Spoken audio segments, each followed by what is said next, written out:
Dr. Thompson, welcome to Constituting America's Constitutional Chats. We're so glad to have you with us today. And we'll invite you to just make a few opening comments on John Adams and the Constitution, and then we'll go to questions. Yeah, thank you very much, Kathy. It's great to be with everybody today. I'm just delighted to be able to work with Constituting America. I think this is a fabulous organization, and I'd like to help spread its influence around the United States. And I'm especially pleased today to be able to talk to all of you about John Adams. So, you know, if you think about it, that period from, say, 1760 to 1800 was an extraordinary, probably the most extraordinary period ever in American history. We had founding fathers such as Ben Franklin, George Washington, John Adams, Thomas Jefferson, James Madison, Alexander Hamilton, et cetera, et cetera. I mean, this is just an extraordinary generation of individuals, the likes of which we will probably never see again.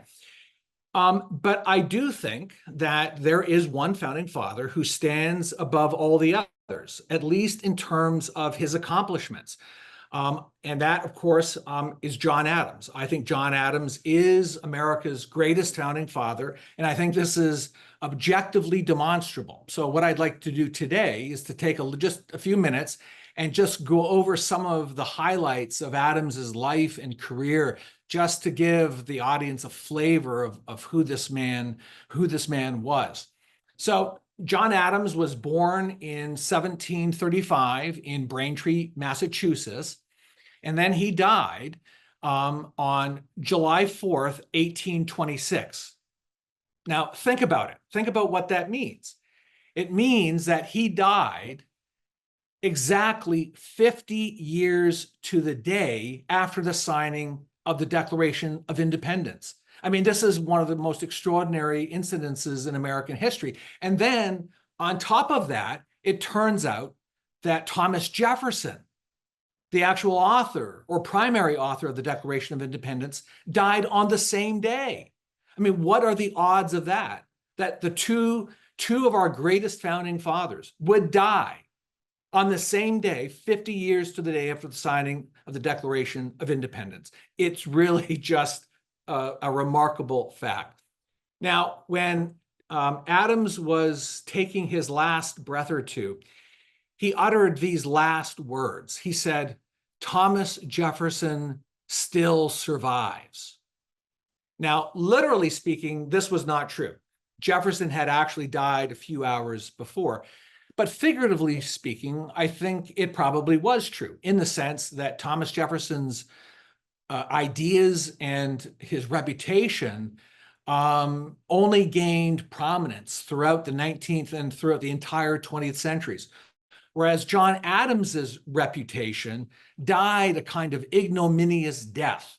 And so by the end of the 20th century, there's no question, Thomas Jefferson, along with George Washington, were the two most famous of America's founding fathers.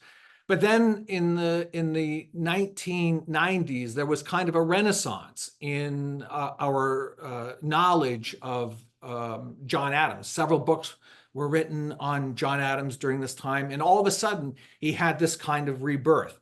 And so what I'd like to do today is just to go over some of the highlights of Adams's life and career. So Adams, as a young man, attended Harvard University. And then after he graduated, he actually taught for 2 years in a one-room schoolhouse in Worcester, Massachusetts. And from there, he essentially launched what would become his revolutionary career. So after he became a lawyer in 1761, Adams actually bore witness to James Otis's speech in the so-called writs of assistance trial, which years later, decades later, Adams actually said was the first shot in the American Revolution. And then throughout the 1760s, Adams was one of the leading patriots of the revolutionary movement in Boston. And he wrote a number of pamphlets during those years. But his career really took off in 1770 when he put his his reputation and his life on the line, actually, in defending English soldiers in the Boston Massacre trial. And he did it, he said, even though Adams was a revolutionary patriot, he said that in America, all men deserve justice and all men deserve a defense at trial. And so he put it all on the line to defend these British soldiers and remarkably got them off.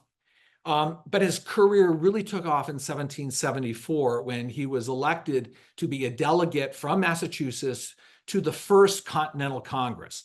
And Adams then served in the Continental Congress from 1774 to 1778. And of course, the Continental Congress was America's first revolutionary body that took up the cause of American independence and then led the fight against British troops during the War of Independence. And Adams's career in the Continental Congress was extraordinary. He gave on July 1st, 1776, 3 days before the signing of the Declaration of Independence, he gave what I consider to be the single most important speech in American history. It was on that day, July 1st, 1776, that the Americans finally took up the call, the vote on whether they should separate or not. And those who were against the war put their best man, John Dickinson, up to argue against separation, to argue against a war, to argue against a revolution. And when he sat down, the room went silent, and everyone thought to themselves, who will be the American who will stand up and who will essentially declare treason against Great Britain? And when no one stood up, eventually all eyes turned to John Adams. Adams stood up. He spoke for several hours extemporaneously in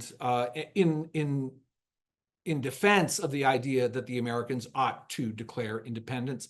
And then, of course, the following day, they voted for independence and then signed the Declaration on July 4th. In addition to that, during his time in the Continental Congress, let me just go through a couple of the extraordinary things that Adams did. First, he is the person who nominated George Washington to be the commander-in-chief of British forces. He was a member of the committee that drafted the Declaration of Independence. He was president of the Continental Congress Board of War and Ordnance, which basically meant that he organized the War for Independence and he led it politically. He served on 90 committees during his time in the Continental Congress, which is extraordinary. During that time, he founded the American Navy. And furthermore, he was also the author of the so-called Model Treaty, which was essentially the treaty that governed America up until World War II. And then in 1778, he was appointed as a diplomat to first France and then Holland. So in 1778, and then he went over to Europe, came back later that year, and then was reappointed in 1779 and went to Europe to be America's lead diplomat in Holland. And it was during his time in Holland in the early 1780s that Adams launched what he called militia diplomacy. Nothing like this had ever been done before in the annals of world diplomatic history. Adams, he threw away the diplomat's handbook and he just charged ahead, and he traveled all over Holland and eventually raised the necessary loans that America needed to actually fight and win the War of Independence. And then finally, he assisted in the peace negotiations with Benjamin Franklin with Great Britain in 1783 and signed the Treaty of Paris. And then just lastly, before he came back to the United States, he came back in 1788, he was also America's first ambassador to the Court of St. James, that is to say, to Great Britain. All right, very quickly, what were Adams's political contributions? Well, he was America's first ever vice president, serving 2 terms under the presidency of George Washington. He was America's second president from 1797 to just into 1801. And during that time when he was president, he negotiated a peace treaty with France. And he nominated, just as he was leaving office, he nominated America's greatest Chief Justice of the Supreme Court, John Marshall. What about Adams's intellectual contribution to the Revolution? Adams, during the 1760s, was one of America's most prolific authors, writing essays on the so-called imperial crisis, making the case that the British policy of taxing the Americans without representation was an unjust policy. Without question, though, his most famous revolutionary pamphlet was the so-called Novanglis letters that he wrote in the winter of 1774-1775, which defended the American position against Great Britain during the so-called imperial crisis.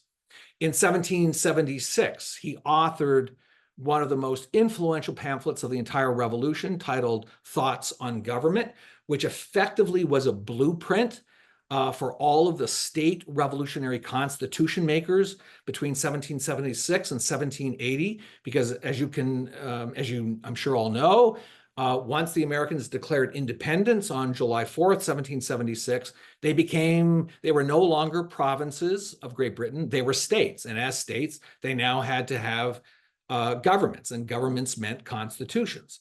And Adams's pamphlet, Thoughts on Government, was the single most influential pamphlet written during this time, guiding America's state revolutionary constitution makers. Adams was himself the author in 1780 of the Massachusetts Constitution, which was the pinnacle of American revolutionary state constitution making, and it was the primary model of state constitutions for the federal Constitution of 1787. And then in 1787, just before the meeting of the Constitutional Convention, Adams wrote his 3-volume treatise, A Defense of the Constitutions of America, which was very influential at the Constitutional Convention in 1787. Then in 1790, he authored another major book called Discourses on Davila, which was a critique of the French Revolution and the influence of the French Revolution on the United States. And then finally, the last thing I'll say, and then I'll stop talking, is I want to just note Adams's personal contribution to the course of American history. He gave America its greatest ever First Lady, Abigail Adams, who was a force of nature in her own right. And he was also the father of John Quincy Adams, who became the 6th president of the United States of America. So that's it. That's my quick tour of John Adams's life and legacy. Well, we love that. And I know John Adams is one of Janine's favorite founding fathers. So I'm going to turn it over to you, Janine. Oh, yes. This was a lot of fun for me to be able to listen to this. And I just keep thinking about how John Adams deserves a big statue in Washington, D.C. And I don't know. I feel like this should be one of my life missions to make sure that happens with you. We'll do it together, Professor. I loved your explanation there and the listing. And you know, of course, there's some other things that I think are amazing that he did is, well, I think on a broader scope, what I admire, everyone John Adams gets a bit of a bad rap, and they always talk about the fact that, he had this ego and he had this little temper, and yet ironically, it was John Adams who was willing to forgo his ego and to give others the limelight for the sake of the country. He instead of putting himself forth. I mean, in regard to the signing of to the writing of the Declaration of Independence, he could have written that in his sleep, but he knew that if Massachusetts put that forward, nobody would vote for it. They needed someone from Virginia, so he was willing to sacrifice his own talents. But you know, we all know that on that committee, he was probably had a huge influence in the writing of the Declaration of Independence. But nevertheless, he didn't take credit for writing it for the sake of the country. And then he picked George Washington, if I'm correct. You know, he picked George Washington to be the general. Or put him forth as the man who should be the general. And gee, where would we be without George Washington as our general? And then what else? There were a couple of things he did, but one of the ones I learned recently that I didn't know is that he saw Benjamin Franklin's talents as a diplomat and originally recommended that Franklin, because I've been watching the series on Benjamin Franklin recently on Apple, and then I've started reading the book. But he recommended Franklin to go over to Paris. Now, of course, everyone thought that Benjamin Franklin got a little carried away in Paris, and John Adams had to go back and save it, you know. But he originally thought, look at you know, he saw the talents of Benjamin Franklin with diplomacy, so he was willing to put all that aside for the better of the country. And I think, ironically, he didn't have the ego. I mean, if a man who he doesn't have a really big ego if he's willing to think of country first. I think we need that a lot in our country today. Would you agree with this analysis? Yeah, no, absolutely. So there's no question that vanity was his greatest vice, and we know this because he said so. He said so repeatedly throughout his life. In his diary and in his autobiography, he talks about his vanity. Other people spoke of his vanity. So clearly, in some way, you know, he did have a high opinion of himself. But having a high opinion of yourself, if it's deserved, should not be a vice. And you know, and Adams's vanity came out during those times when he was unfairly and unjustly treated by others.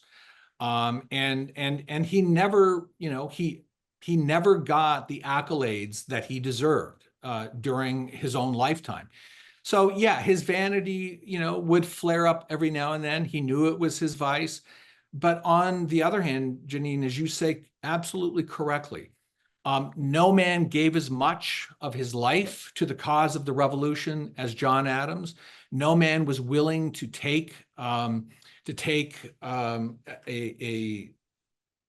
second tier position behind somebody else who could do a better job than he could. I mean, he promoted Thomas Jefferson to write the Declaration, in part for the reasons you suggested, namely for political reasons, because as Adams said, in Virginia, every goose is a swan, right? Which is to say, you know, and he recognized Jefferson's ability to write. Jefferson, he said, was a more graceful writer than he was. And throughout his career, during his time in Europe as a diplomat, he was always willing to take the back seat if it helped the cause, right? And so, you know, probably in the end, the single most important thing to say about John Adams was he was a patriot extraordinaire. He was maybe America's greatest patriot. And all right, would you like some concrete evidence of this, which is, to my mind, absolutely stunning? Between 1774 and 1788, which is to say 14 years, Adams was away from all of or a part of his family for 14 years. I mean, think about that. Think if any of us could be separated from our loved ones, from a spouse or from one's children.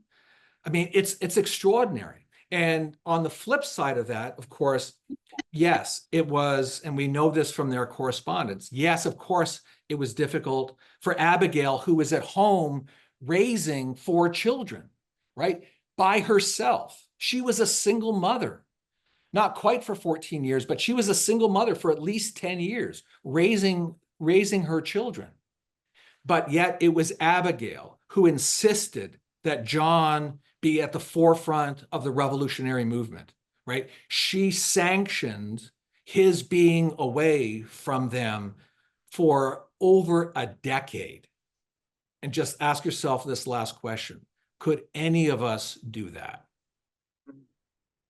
Yeah, and that's probably a whole nother series, the women of the revolution. That'd be great. And I wrote a book, Holding Her Head High. It was 12 extraordinary single mothers throughout history. And I had Abigail Adams as one of the single mothers because she was, just for what you say, she was separated for so long from John Adams. Well, I need to toss to other people, and I could obviously talk with you forever about this, but I'm such a John Adams fan. And I just wish we just really need to get a statue for him in DC. But in my last question is, since this is about the president's and contributions to the United States Constitution. I mean, we all know he was right there for the Declaration of Independence. Oh, by the way, really quick, like in 10 seconds, that speech that he gave for 2 hours before the voting of the Declaration of Independence, is that available to read? Yeah, unfortunately, it's not. This is one of the great tragedies of American history. That speech was not recorded, as in written. He did not write it out by hand himself, nor did the secretary of the Continental Congress record the speech. So we don't have it, which is incredibly shocking and sad. A great reenactment, I believe, of that segment of his life is the musical 1776, which was done in the 1970s.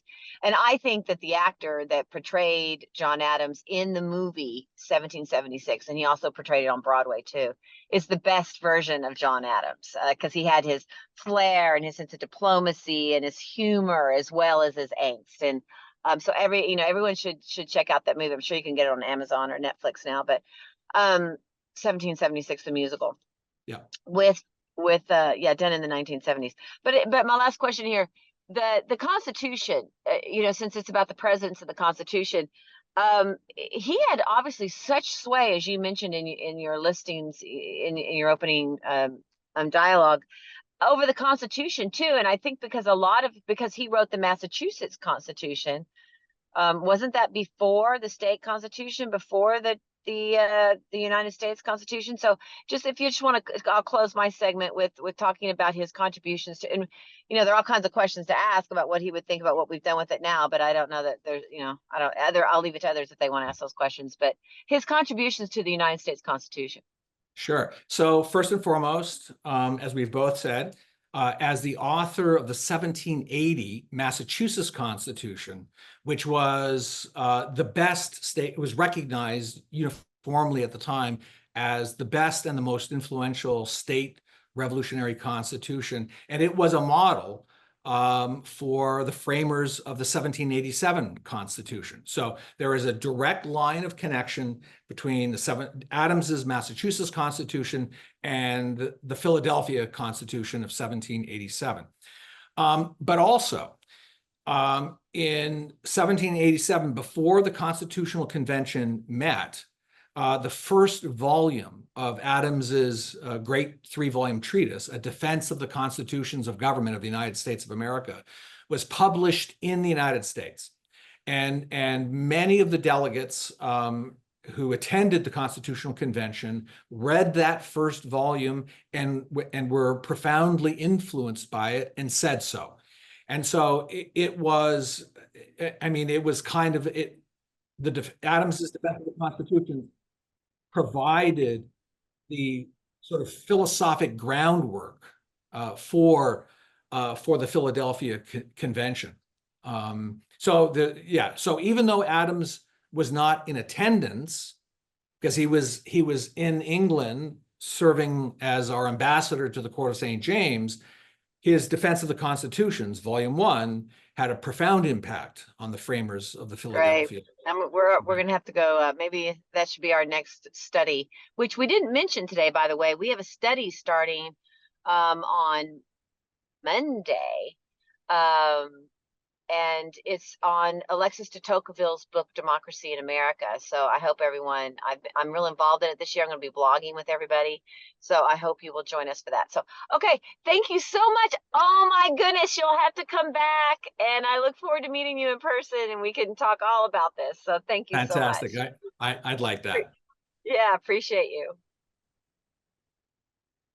Hi. So thank you so much for being on. This has been really fascinating. And one aspect of John Adams' legacy that was really interesting to me was his history of diplomacy. And you were talking about his kind of unique diplomatic strategy.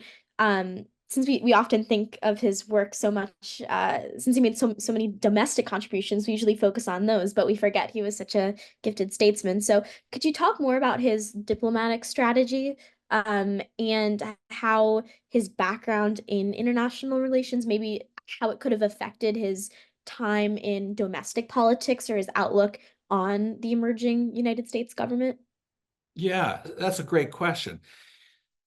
So Adams had no experience as a diplomat. In fact, virtually none of the Americans who served in the diplomatic corps during the late 1770s and 1780s had any experience. None, zero, nada, right? And all of a sudden, this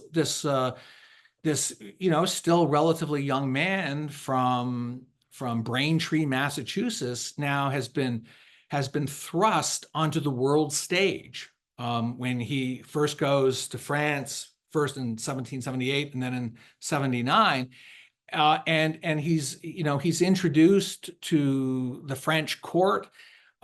He meets the king or the stadtholder in the Netherlands, and then eventually he becomes the America's ambassador to Great Britain, where he actually then meets the king. He meets King George III. So just if you think about it in that context, it's remarkable. Adams had no experience as a diplomat. And so he did it in the way that he only knew how to do it, which is he forewent all of the sort of the ritualistic parts of diplomacy. I mean, there's a sense in which he wasn't a very good diplomat at all. Ben Franklin said that Adams, when he was in France, was literally out of his mind. He was out of his, Adams had very little ability to learn the manners and mores associated with old world diplomacy.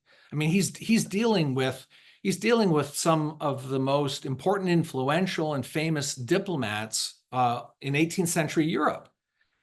This guy from Braintree, Massachusetts. And whereas Benjamin Franklin was a very good diplomat, but of a very different sort than John Adams. Benjamin Franklin knew how to be French in a way that John Adams didn't. And he also knew how to, of course, he famously played up his unique Americanness. Benjamin Franklin would be at the French court with a coonskin cap, right? But Franklin, he really knew how to play the diplomatic game in the French style. Adams did not. He only knew how to be honest John. So he always spoke the truth. And he didn't, prudence was not one of his great virtues. His greatest virtue was honesty, and he would get into arguments with British and French diplomats. So he didn't know how to play the game, in other words. But still, Adams was a force of nature, and it was that force of nature, which particularly in a country like Holland, led to great success. And America would not have been able to win the war against Great Britain had Adams not been able to secure the loans of Dutch bankers who essentially funded the American war. So, I mean, it's kind of an extraordinary story. Adams was Yes, remarkably successful. One European diplomat once described Adams as, quote, the George Washington of negotiation, right? Which is, you know, I mean, I'd take that. I don't know about you, but I would certainly take that. That's a huge compliment. But as I said, just to sum up, Adams did it his way. He refused to play diplomatic games, and but he was nonetheless remarkably successful. Very cool. Yeah, that I really enjoyed how you kind of contrasted and compared his strategy to that of Franklin, who I think we maybe more popularly associate with his diplomatic time. And you mentioned in your opening remarks that John Adams was a very prolific writer. He wrote a lot about political theory, things he was emerging.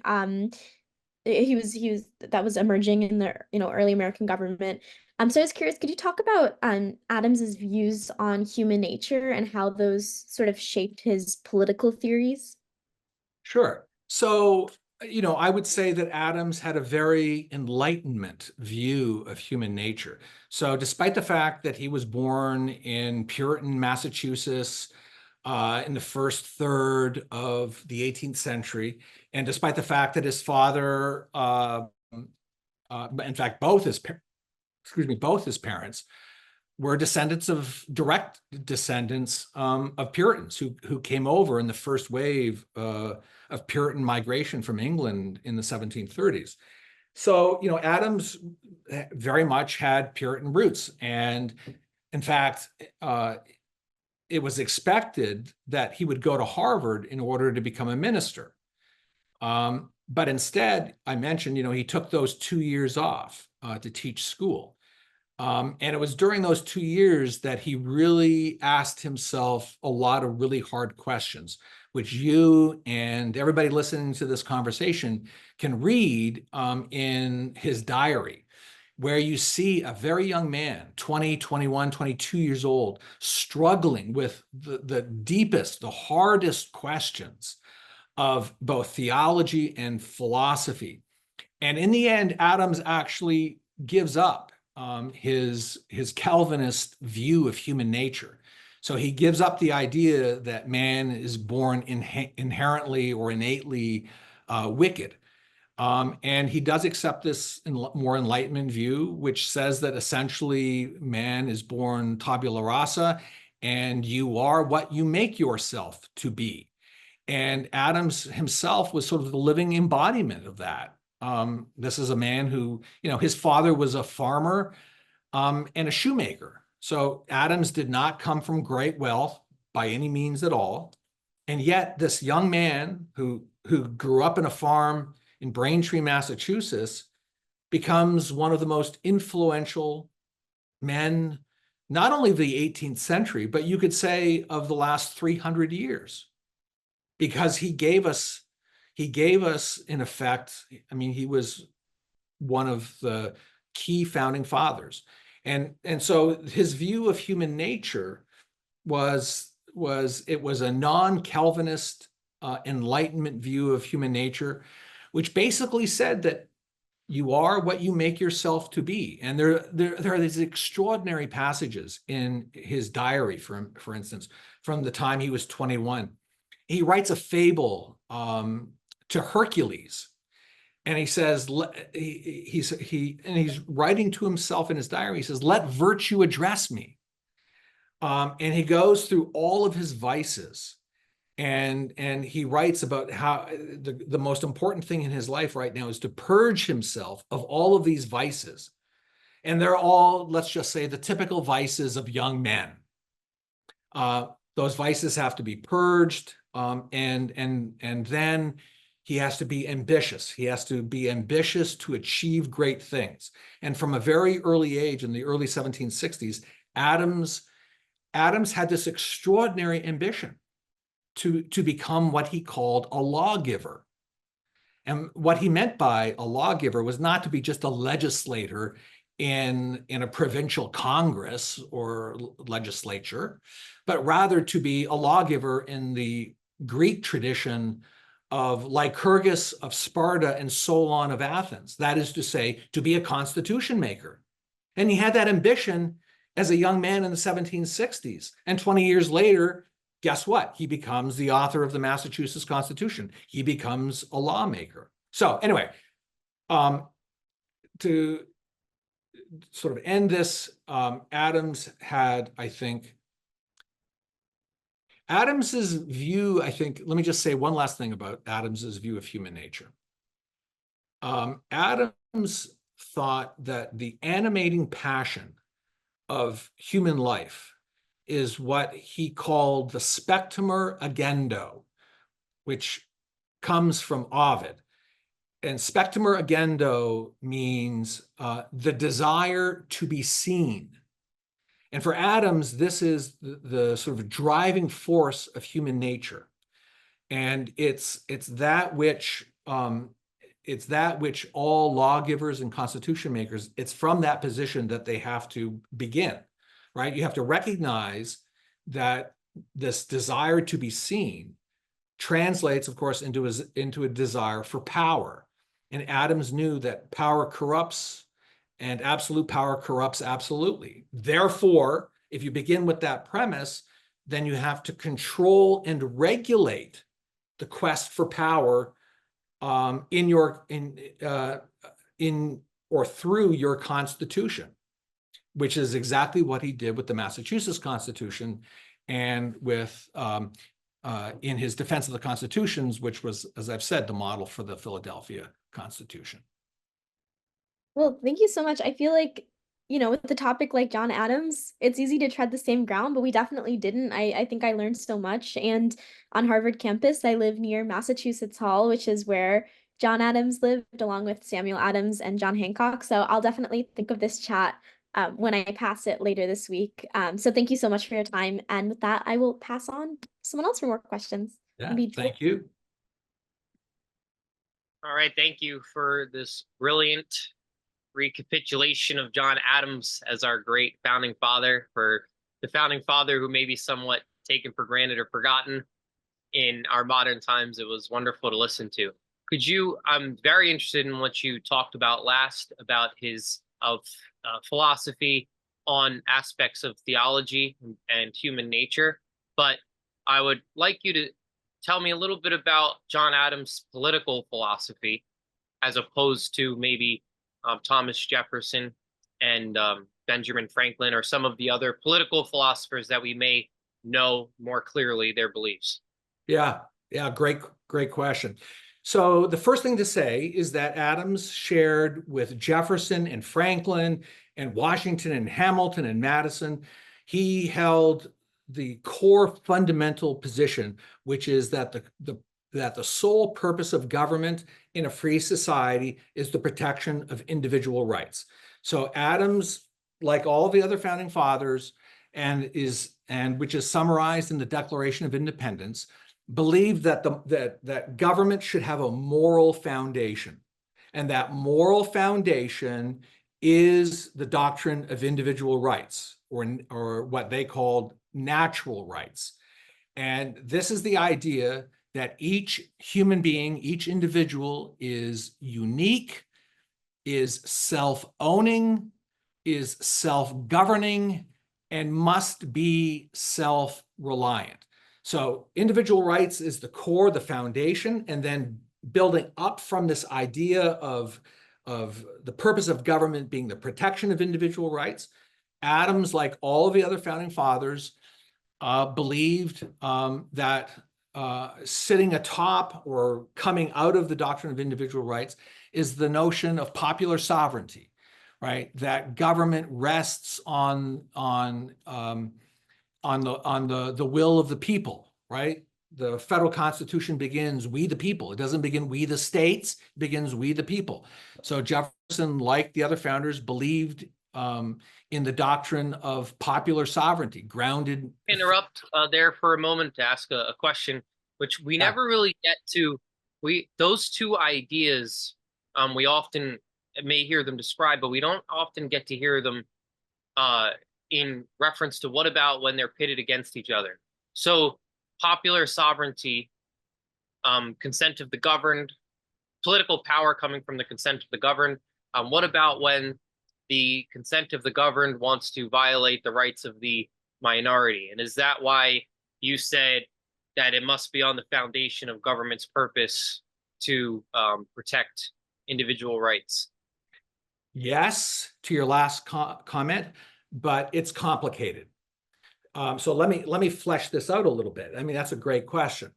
So Adams, like all of the other founding fathers, without exception, believe, so we've got the foundation, individual rights, popular sovereignty. So let's call it our house of freedom, embodied in the Constitution. Adams, like all of the other founding fathers in the United States, believed in the doctrine of separation of powers, right? So government is about power. All government is about power.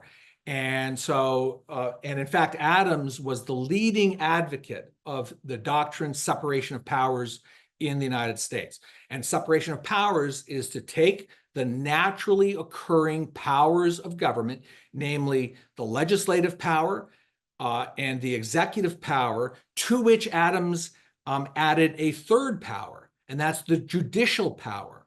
And you need this third power, which did not exist in modern political thought until the American Revolution, right? This idea of adding a judiciary, and the purpose of the judiciary, right, is to make sure that the government itself is not passing legislation or using its power to violate the rights of the people. So separation of power, then, all right, three different power bases in government: legislative, executive, judicial, right? Adams is in effect the leading American author of its teaching on separation of powers. But here's the unique thing that John Adams added, and that is what he called mixed and balanced government, right? So there are two great questions that constitution makers have to ask themselves. First, how much power should we give government? And that question is answered through the doctrine of separation of powers, right? You're separating power so that power doesn't accumulate in one place, whether it's a king or whether it's in a legislative assembly. But what Adams did then was that he took the legislature, and within the legislature, he mixed and balanced what he called naturally occurring social orders. So in every government throughout all history, Adams says, because it's wrought, and this goes to Tove's question, in every single government throughout human history, Adams said, you will always find what he called the one, the few, and the many. The one being that person who has a kind of impulse to want to be a king, the few who are the aristocracy, and the many who are the people. And he said, these are just naturally occurring social forms. You will, no matter where you live, whenever you live, there will always be these three naturally occurring social orders. So the question is, how do you mix and balance them? And Adams's solution to the problem was that you mix and balance the one, the few, and the many in the legislative branch of the government. And so what that means in practical terms, right, is that within the legislative power, there is a House of Representatives, which represents the many. There is a Senate, a non-hereditary Senate, that represents the few. And then within the legislative branch of government, there is the one. And the one is in the form of the executives, the president's veto, right? The veto power is a legislative power. So what Adams does then in this legislative branch within this broader concept of separation of powers is he mixes and balances the one, the few, and the many. And in fact, for Adams, the great potential source of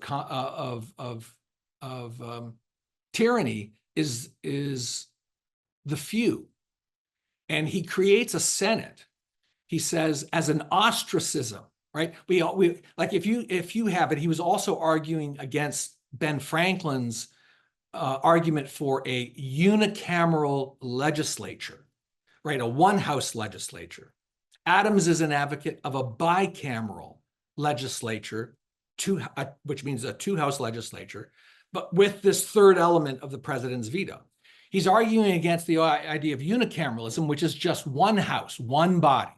And Adams says that if you think you're creating a more democratic legislature by making it simply unicameral, you're mistaken. This is a fool's errand. Why? Because on day 2 of the unicameral legislature, the ambitious few will rise like cream to the top, right? And then eventually that so-called democratic unicameral legislature will just become an aristocracy, if not an oligarchy. And so that's why Adams says you got to have a bicameral legislature with 2 houses, so that the lower house can always be a check on the upper house, and the upper house, the Senate, can be a check on the lower house. And then the president can be a check on both. So separation of powers, mixed and balanced government, and checks and balances, right? All of these ideas are woven into the Massachusetts Constitution and into the federal Constitution, right? In part because they don't trust, to go back to Tov's question, they don't trust human nature. They don't trust human nature to not seek power and to seek power over other people. So in many ways, I think this is Adams's great contribution to American constitutional thought. That is a fascinating answer, and I did not realize that those mechanisms came from Adams, and you clearly represented the philosophical idea behind the mechanisms, which was really a pleasure to me, and I'm sure the whole audience. Just quickly, as my time is up, was Adams' view of government that government itself was always going to be evil and you had to limit it as much as you can, or was his view of government that government can be an actual good? Yeah, no, I think he thought that government could actually be a good. And I mean, at the very least, he thought government was necessary, right? So Adams was not an anarchist. He thought government was necessary, and as a necessary part of human social life, it could do both great good, but of course also great evil. And the trick is to limit the power of government in order to prevent it, right, from abusing and violating the rights of individuals or minorities. Thank you very much. Awesome show. We have great audience questions now to get to. Well, thank you, Jewel and Tova and Janine. And we do have some great audience questions. And before we go to the audience questions, I just want to give a shout out to our teachers and students who are joining us today. We have Robert Capps watching with 16 students, and we have Alan Amdahl with 28 Albany Senior High School students. And we also have Kathy Bradford with the Bradford Christian Academy with homeschool students watching. I also see Cammie Waynouse in the audience, I know, with Kenyon. So if you are a student or a teacher watching and we didn't give you a shout out, please type your name in the Q&A and we'll try to get to that before the end of the program. We also want to thank our listeners in Las Vegas's KKVV 1060 AM on the radio dial. This show airs on Monday evenings at 6 p.m. Las Vegas time. We thank you all for listening to Constituting America's Constitutional Chats. So we've got some great audience questions that we're going to try to get to as many as we can. First of all, Sandy Thatcher asks, did Adams read Montesquieu, the thinker most often cited by the Founding Fathers and the source of the idea of separation of powers? Yes, he did. Absolutely, without question. Yep. Well, thank you. And then Sandy also asked, what were the issues that on which the Founding Fathers most disagreed? I know there's probably quite a few, but if you just had to kind of sum it up, what are the big ones? Right. So obviously the first big disagreement in the United States comes over the ratification of the Constitution. So the debate between the Federalists and the so-called anti-Federalists. Now, the first thing to note, right, is that they did not disagree over the ends or purposes of government, which is to say, both Federalists and anti-Federalists disagree. They both agreed that the purpose of government is the protection of individual rights. But the question is, how do you design and run a government to do that does not violate the rights of individuals? And that's where the disagreement came in. And the anti-Federalists, of course, they had serious criticisms of the Constitution right across the board. But I would say the single greatest criticism that the anti-Federalists had of the Constitution, and it's a criticism I think that bears study, and I suspect we could probably use their fears and concerns today, and that is with the growth of government, right? They were concerned that certain clauses of the Constitution, for instance, the so-called general welfare clause of the Constitution, creates ends and purposes that go above and beyond the protection of individual rights. And they were also concerned about the so-called necessary and proper clause, which then gave the government those powers that were so-called, quote, necessary and proper to achieve the end of the general welfare. So in other words, built into the Constitution, certainly from the anti-Federalist perspective, is the possibility that the ends and purposes of government could be unlimited, and the means to achieve the end through the necessary and proper clause could likewise be unlimited, thereby creating what Patrick Henry referred to as a consolidated government, right? And you might ask yourself today, do we have the form of government that the anti-Federalists feared? Thank you. And we have several listeners who've asked how accurately John Adams has been portrayed in various different films and miniseries. They've mentioned the movie that Janine mentioned, 1776, the musical from the 1970s, the Adams Chronicles. I think Bill Gorski mentioned that in PBS, the Adams miniseries in HBO. What's your thinking on that? Right. So I'm not sure, to be honest, that I actually ever saw 1776. I probably should. But the one thing I would say with certainty is that John Adams was probably not much of a singer, and therefore a musical which contained John Adams would probably be a little more than what one could hope for from John Adams. I did think that the PBS series with Giamotto as playing John Adams was actually really quite good. And of course, that's based on David McCullough's book, John Adams. And I think David McCullough's biography of Adams is kind of a wonderful biography. It came out 2 or 3 years after my book, John Adams and the Spirit of Liberty, came out. My book is virtually entirely on John Adams's political philosophy.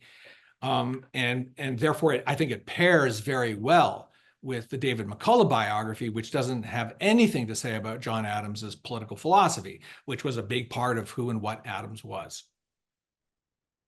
Well, thank you for that. And then Bill Gorski asked a question that I think is a really good question for us to end on, since we're talking about John Adams' legacy. He had said, looking forward to hearing from Professor Thompson, John Adams, a founder who does not have a monument in DC. Professor, why do you think this is so? Fabulous question. And I think it's really just a part of the history, and one could write a history on the subsequent reputations of all of the founding fathers in the decades and centuries after the founding period. So, George Washington's stature has effectively not changed. Everybody, year after year, poll after poll, Americans still, even though they may not know anything about George Washington or very little, everybody still regards George Washington as a great hero, which of course he was. But the legacies of the other founding fathers, particularly, I would say Adams and Madison, have never received the attention that they deserve. And with Adams in particular, I think this is the most egregious case, because Adams got very much dragged into the political party controversies of the 1790s, and effectively lost that public relations campaign, as symbolized in his loss to Thomas Jefferson in the presidential election of 1800.